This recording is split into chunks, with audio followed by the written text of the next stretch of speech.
Welcome everyone to what is my first mock draft of 2025. The Champ Series ended a couple weeks ago. Dyson Sharp took out the Lark medal, and the best and fairest were also announced for each state. And I've had some time to digest all the footage and all the player performances, and I've been able to come up with a first round mock draft. I think at this stage last year I did a full mock draft up to like 76 picks or something like that.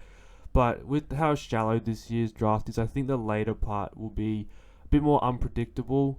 So I've decided just to go with the first round for now, just so it's not too misleading, I guess. So the draft order is based off my ladder predictor that I can show on screen at the moment. So there's a few changes in the bottom 9, St Kilda rising a little bit, and I think the top 8 remains pretty much similar to what it is currently as of round 20.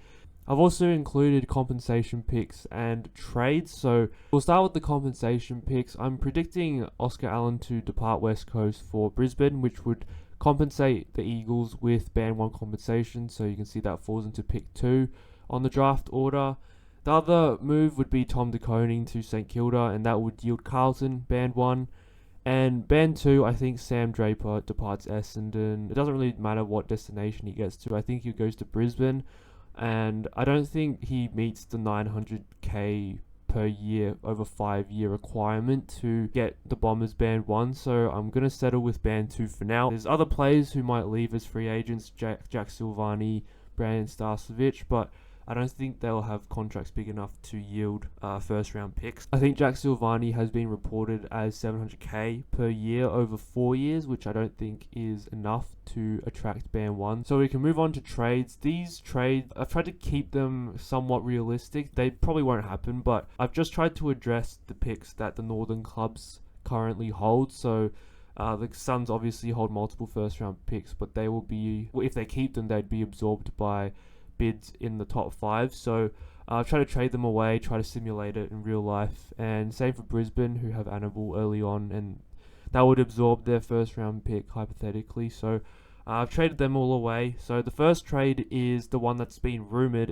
in fact, and that's actually Gold Coast trading up. So the Gold Coast give up their 2025 Port Adelaide first rounder and then their own first rounder, and the Eagles give up their first round pick, which is pick 2, so that's a compensation pick, and then their third rounder, which I don't know if that's fair, but I don't think it really matters what happens after the first round in the trade, as long as this mock draft isn't affected by the other bits and pieces in the trade. And you can see how that affects the draft order on screen. For trade 2, I'm going with the Suns trading out their Collingwood first rounder, so I think they got this via Dan Houston trade last year. I've got St Kilda trading in, so I'm a St Kilda fan. I don't really care what you guys say. I'm just going to get them in because I think they need another late first rounder, and I think, hypothetically they could trade a player. I'm not going to get into those rumours for now, but for now, I've just hypothetically put it as, them trading their 2026 first rounder, which I think is fair, because the Suns will want more capital for next year to match even more bids, as they naturally do on an annual basis. So St Kilda received their 2025 Collingwood first rounder, and then the Suns receive St Kilda's 2026 first rounder. And then the third trade is a pretty similar swap. So I've got the Demons trading in because they don't currently have a first round pick. I don't think they would have imagined their 2025 panning out the way they are. So I think they misjudged their list build, and I think subsequently they would want to trade back into the first round to try and rebuild their list. So I've got them trading their 2026 first rounder away for Brisbane's first this year, which I think is paying major overs. But as I said before, as long as it doesn't affect the first round this year, I think the other bits and pieces, the list managers can sort that out. It's not my responsibility. So those are the 3 trades I've come up with to try and just make the draft a bit more realistic in terms of getting rid of the Suns and the Lions. So now we can get into the fun part, which is the drafting. And at pick 1, I've got West Coast taking Cooper Duff-Tytler. I think a few Eagles fans wouldn't be too happy with this, but I really don't see any other players who would justify pick 1. And the Eagles need a long-term ruckman. They've got Bailey Williams, Matt Flynn at the moment, who won't cut it long-term, and they don't really have a developing, promising ruckman. Harry Barnett they took in the first round a couple years ago, I think, and he hasn't really impressed too much. Although ruckman are long-term projects, I think Duff Tyler, even if Harry Barnett or they get another young player in, I think Duff Tyler can also play forward. He's got insane athleticism, so I think it's a decent pick for the Eagles overall, and it's just the player that's best available and suits their list the most at that first pick. At pick 2, the Suns have traded up to get ahead of their academy bids in order to take Willem Dersma. High risk, high reward pick. I think this is the only player any club would want to trade up for. I think he's got that ceiling that could easily see pick 2 as a bargain for him, but obviously it's high risk because there isn't really a set position for him. We've seen with the previous Dersma brothers, they were pretty, Zane Dersma at least, pretty similar scenario. It was pretty unclear where his best position was, and he hasn't been in the best of form for North Melbourne.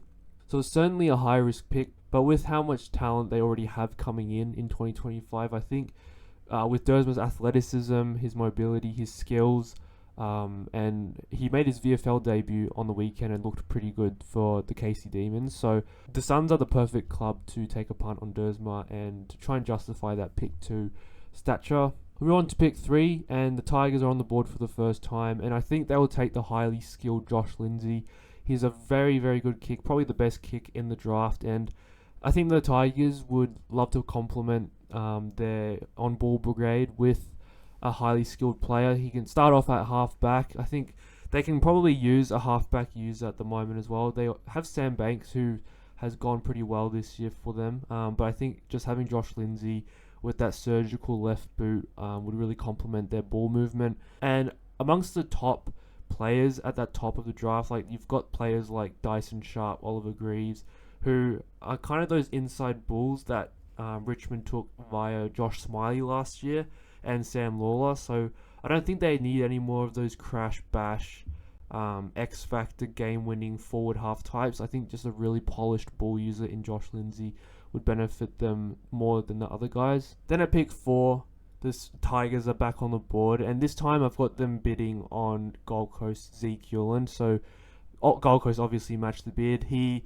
is an exceptional player, could probably have gone pick 1 if he wasn't injured this year, but he's pretty much Errol Goulden 2.0, highly skilled player, pretty diminutive in size, but he's got amazing skills, and he's got that forward half offensive damage that the modern game really leverages in players. And at pick 5, I've got the Tigers bidding on Dylan Patterson as well, so pretty similar to Hewland. He's a bit more of an inside operator, but yeah, Patterson with his inside-outside balance, he's really shown that in the championships, and he's highly skilled as well, rugby background, so he's already very strongly built. I think he's ready-made for AFL, so highly skilled player. I think, again, the Gold Coast Suns win out of that. So the Suns have 3 of the top 5 picks in this year's draft, and I've got the Tigers again bidding on Daniel Annabelle. This guy is one of the most reliable players in the crop. He performs week in, week out. He played VFL start. I think he had 26 disposals and a goal or 2 for the Lions VFL team. So he's already shown that he can match it against the more mature bodies, and he just slots in alongside Will Ashcroft and Levi Ashcroft going forward. And then the Tigers finally take their own player, and I've got them taking Sam Grill. So as I mentioned before, they've already taken those inside bulls last year, and I think Sam Grill provides that run and dash and also added skill as well through the midfield. He played the second half of the championships mostly off half back for Vic Metro and showed that he can break lines, and alongside Lindsay, who's more of that kicker, Grill is that line breaker who will take the game on with his speed. And I don't think the Tigers have too many of those types of players. I think they have quite a few of those types in the forward half with Seth Campbell, Morris Rioli, Ryan Mansell as well. But I think ideally Grill goes through the midfield, so him and then Lawler and then Smiley, they have a really perfect balance of Smiley as that contested bull, Lawler as that offensive striker type. Sam Grill, he can run 2 ways. He can also play more offensive. And then they've got several other younger mids who can try and complement those guys in the centre. We'll move on to the Bombers. So they have back-to-back picks now, with them holding their own pick and then Melbourne's pick. So with their first pick, I think they'll take Mitch Marsh, who showed off in the championships really how high his talent is. 191 centimetre, third tall forward, incredibly mobile, really good overhead, really good set shot kick. You can't really say a bad word about him, apart from maybe he's a bit undersized for a key forward at AFL level. But with it, we've seen what Nate Caddy has done with his exceptional leap. I think Mitch Marsh as a Kyle Langford replacement long term alongside Nate Caddy, and then a genuine full forward like Archer May or Peter Wright, or even a Liam McMahon who's impressed in his first couple of games for the Bombers. I think that sets them up with a really strong long-term forward line. So I think him at pick 8 is a really good value pick, especially with Kyle Langford's body starting to let him down. I think it's a very like-for-like pick. Then at pick 9, I've got the Bombers taking Dyson Sharp. So this guy's draft range has been quite volatile, but I think after his performances in the champs, he has to be at least in the top 10. And even at this pick, I think Dyson Sharp is a bit late. He's fallen a little bit, but I don't think Richmond need a player of his type. And I think the Bombers, they probably don't need another contested inside bull, but this is just the best available pick. And Sharp obviously is the best contested clearance player in the draft pool, and you can never go wrong with more support through the midfield. And it looks like the Bombers might lose the likes of Ben Hobbs and maybe Elijah Sardis as well. In the off-season this year, they've got Zach Merritt, Giles Caldwell, Sam Durham to lead that midfield forward. And I think Dyson Sharp just slots straight in alongside those guys and provides that really impressive contest player. Then at pick 10, the Eagles are on the board with Port Adelaide's original pick via Gold Coast. And I've got them taking Oliver Greaves. So he had a very strong championship series. I think the Eagles can do with the big body clearance winner to free up Harley Reid to be that X factor on the outside. The Eagles already have Harley Reid, Elijah Hewitt, and they need that inside bull to free those guys up to be on the outside. I think Greaves is perfect for that. He can run two ways as well. He's a pretty decent kick for a guy of his size, and I think he is the guy to take the Eagles forward and free up Reid and Hewitt to really find the best out of themselves instead of having to be reliant on doing the inside stuff. Then the Saints are on the board at pick 11, and this might be a bit of a surprise, but I've got them taking Javan Philippou at pick 11. If you look at all the draft rankings, he's pretty much 15 plus in all of them, but he missed all of the championships with the broken arm. But he's come back through the Sandful and Sandful under 18s, and in the under 18s he absolutely dominated. 31 touches, 29 disposals, 2 goals, consistently kicking goals in the forward half. And in the Sandful, I think he had a 1 goal, 1 game with like 12 disposals in his first game. Second game, his side got absolutely thrashed, but he still had 2 scoring shots. So he's showing that he has what it takes, and his attributes, I think, suits the Saints perfectly. He's that midfield talent who can also get forward, 183 centimeters. He's got really good skills. He's dual-footed, which is exceptional, and he's very fast, agile, and he's got that tenacity that you like to see in a midfielder. And if he had played the championships, he would have, I think, established himself probably amongst that top rung of players with Josh Lindsay, Willem Dersma, Cooper Duff-Tytler, and Sam Grill. So this is a bit of a risky pick for St Kilda given how early it is, but I think it could definitely pay off in the long run, especially with his brother being at St Kilda already, and he looks like he's going to sign on until 2030, so he'll be there for the medium term. And both of them obviously South Australian boys, so moving to Victoria, having them alongside each other is only beneficial. At pick 12, the Hawthorn Football Club on the board, and I've got them taking Sam Cumming, who has really come with a rush after the championships. He was probably towards that later first round before the championships, but him and leading that South Australian side with his performances, he was very consistent, really showed off his ability to potentially be an Isaac Heaney type player in the future. I think the Hawks have a pretty weak midfield compared to the other top 8 teams. Obviously, the rest of their side is very exceptional, but I think they don't really have that forward half midfielder type player who can provide a marking target up forward and also provide some X factor in the midfield. They have Jai Newcomb, but I think he's more of a big body type, which I think is different to a guy who can take a mark in the forward 50 whilst also being able to crumb and kick goals on either side. And I think Cumming provides a point of difference to the Hawks' offensive half, but obviously he has long-term midfield prospects as well. I think he's a very good example of a modern-day prototype in the fact that he's highly skilled, He's agile, he's fast, and he's a good size at 186 centimeters. So very similar to Isaac Heaney, and I think he'd benefit the Hawks very well going forward. Then at pick 13, I have the Carlton Football Club with their Tom De Koning compensation taking Aidan Schubert. Excelled for South Australia in the Championship Series. He was seriously impressive, and I think the Blues have a few developing tools already. Harry Lemmy, Hudson O'Keefe as well.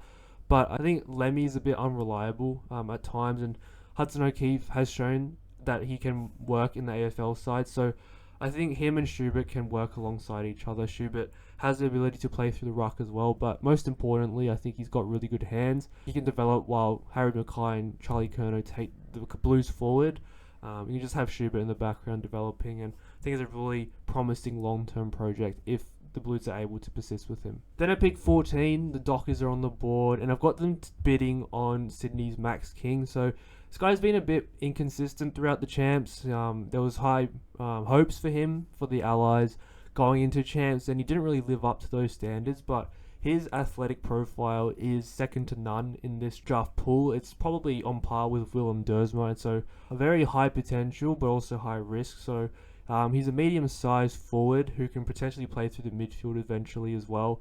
But he's got that X factor. He's very agile. He plays like a small forward pretty much, and he's also insane overhead. So there's not really much to fault about his game except maybe a lack of long-term position. But I think the Swans will definitely match the bid, and he'll arrive in Sydney. Then the Dockers take their own pick, and Jacob Farrow has come with a rush in the Western Australian Champ Series. He was probably their best player, and I think the Dockers need a ball user off halfback. They've obviously got Jordan Clark, who is pretty close to All-Australian selection, but Farrow is a more composed ball user, I think, by foot.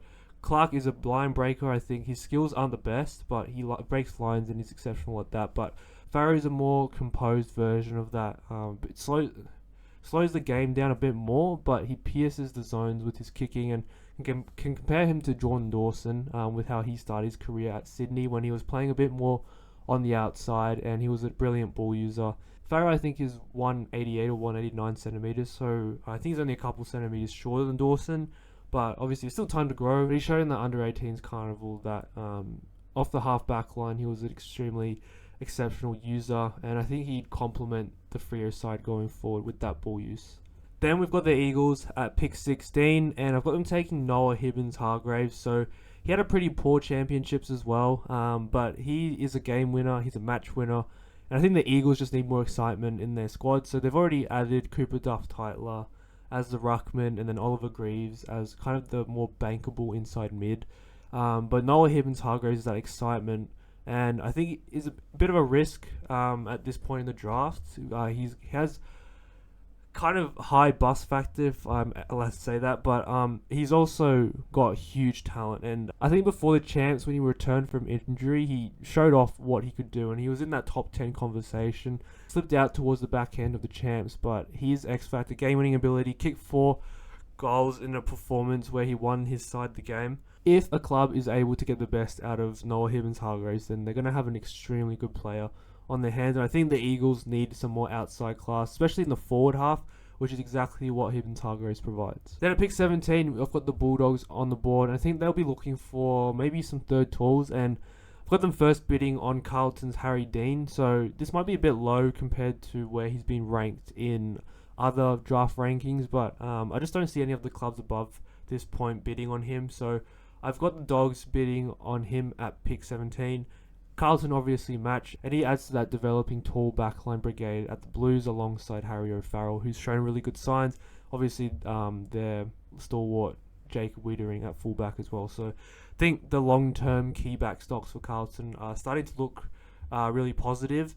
And then the Bulldogs take their own pick at pick 18, and they take another key defender, or third tall, in Xavier Taylor, who was unstoppable in the championships. He was an absolute wall in the back line. He's 191 centimeters, so a bit on the shorter side, but he can play short, he can play tall. He plays a bit like Callum Wilkie in the fact that he can play tall or small. He's a decent ball user, and he's an exceptional intercept marker. And I think the Bulldogs can do with a bit more support in that part of the ground. Their key defensive stocks are probably the one part of the ground that are letting them down. Their midfield is elite. Their forward line is pretty elite as well. They just need some more competent developing tools in the back line. And I think alongside James O'Donnell, potentially Jed Busslinger, that could form a really promising trio for the next decade.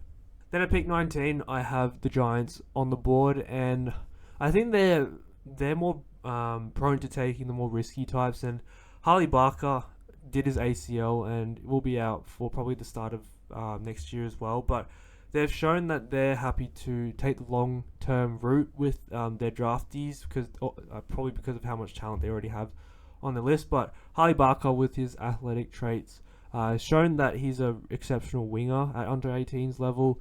And I think the Giants do need a winger. They don't really have a settled player for that position. They've got Josh Kelly. I think Ryan Angwin playing out there at the moment. And Kelly is obviously getting a bit older. His injuries are starting to come back. And I think Ryan Angwin, he has shown it that he's very good when he's played at AFL level. But I think a bit more support behind there couldn't go astray. So Harley Barker, I think he has potential to also play inside mid.